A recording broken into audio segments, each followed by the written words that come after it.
যারা আমাকে চটি চাটা বলছো, আমি তো একটাই চটিই চেটেছি। আমি তো চটি চেটে অন্য কিছু চাটতে যাইনি অন্য কোনো দলে বা নিজের স্বার্থ চরিতার্থ করবার জন্য। শাসক দলের যখন ভালো সময় ছিল তখন যদি আমি থাকতে পারি, হ্যাঁ, শাসক দলের দুঃসময়ে কেন থাকবো না বলতে। চটি চাটলে দিদিরই চাটবো, পাল্টি মেরে বিজেপির চটি চাটতে যাব না, এবার বিস্ফোরক মন্তব্য করলেন ময়না ও অর্ণব।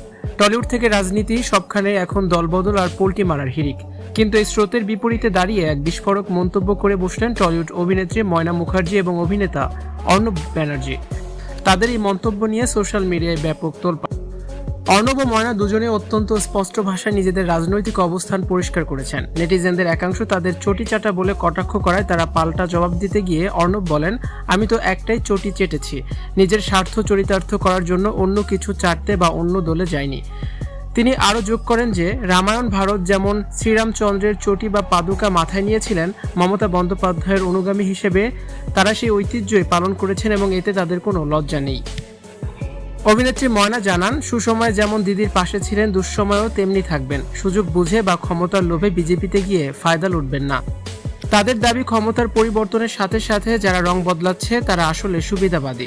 অর্ণব জোর দিয়ে বলেন যে তারা যোগ্যতার মাপকাঠিতে ইন্ডাস্ট্রিতে কাজ করেন, কোনো রাজনৈতিক ছত্রছায়াতে নয়।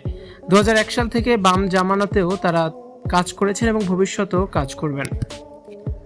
ধর্ম নিয়ে নোংরা রাজনীতি করার বিরোধিতা করে অর্ণব জানান, তিনি ব্রাহ্মণ সন্তান হয়ে জয় শ্রীরাম বলতে দ্বিধা করেন না, কিন্তু সেটা যেন কোনো রাজনৈতিক দলের ঝান্ডা ধরার হাতিয়ার না হয়। দল বদলু আর সুবিধাবাদীদের ভিড়ে ময়না অর্ণবের এই চটিচাটা মন্তব্য সামাজিক যোগাযোগ মাধ্যমে ব্যাপক আলোড়ন তৈরি করেছে। ভিউয়ার্স, এ বিষয়ে আপনাদের মতামত অবশ্যই কমেন্টস করে জানাতে পারেন।